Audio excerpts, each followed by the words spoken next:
I've been receiving it. You've been coming at me. You think I don't got time. I'm not like these other people. I got time.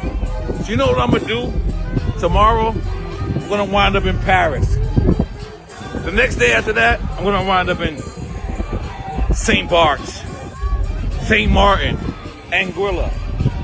The things you used to do. No one's trying to disrespect you. We're trying to show you love. But you keep coming at everybody.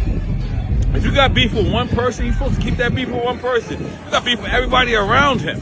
People that's just, you became the lame yash. We don't want to disrespect you. And I'm trying not to as much as I can because I actually respect the shit out of you. But you became the lame, chatty-patty person that you said you against. Get your life together. My number's the same. If you want to work it out,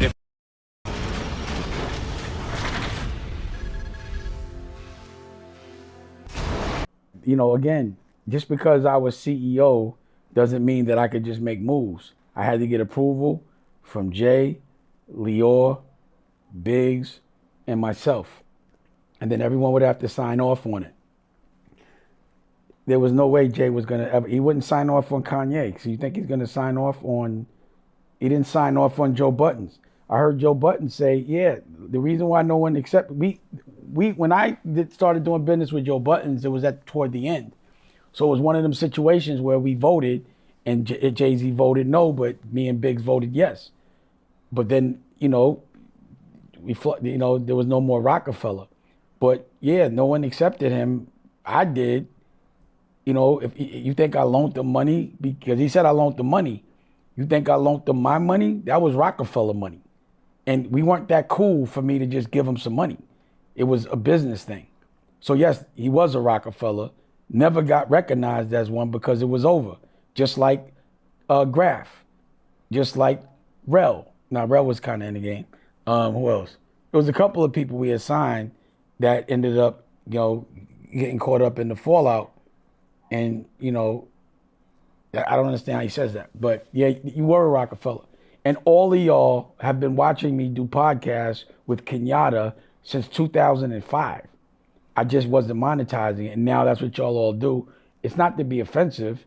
I'm just saying, you know, I saw y'all as being artists that stimulated verticals from brand new records. I didn't see y'all retiring like football players and becoming hip hop casters. You know what I'm saying? I didn't see that.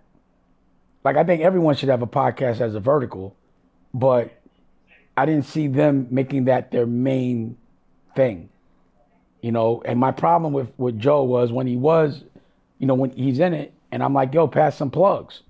Let me know how to get the ads, whatever. And he was like, I'll call you back, and never called me back. And I just don't like that. If I just think I always want to be generous with my opportunities with other people. And I just found that he wasn't. Maybe I'm wrong. But again, Joe, we can talk anytime you want. Buttons. Anytime. What happened with the Dipset album? Did that get caught up in the breakup also? Again, what I did for Cam, pause, is once I found out that Jay was going to cock block, pause, because he was supposed to take the deal at Atlantic with Lior, but he just didn't want me to have Rockefeller. And L.A. Reid was like, he didn't want Jay to be the president. L.A. Reid wanted me because L.A. Reid had went through a similar situation with Babyface. So he's like, I need someone that does business. Like basically, the way, from my experience, him being president of Def Jam was one of those, again, vanity titles. You know what I'm saying? Like, that's all it was. It wasn't like he was really doing P&Ls and all that other shit, from what I was told. And L.A. Reid really wanted me to be that guy so that he knew that it would be real business. Like, we would have done a lot with if we would have did that.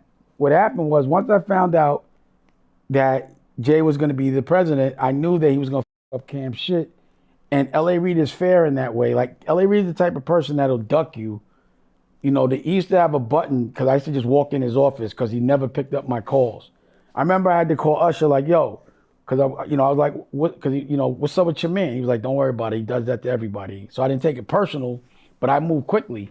So I used to just walk in his door. They had a button to lock the door when I would come in. But I finally got to talk to him with Cam, and I got him to let Cam out the contract, and Cam was $3 million unrecouped. And that's why I be bugging that Cam is so ungrateful, or at least the way he's approached things. I did the same thing for him at Sony with Anthony. Over there, he was about $3 or $4 million unrecouped. So I let him leave with no debt. So, that's what happened. What's up? This is Cam Capone. We got more content like this coming soon. So hit that like button, subscribe, and stay locked in to Cam Capone News.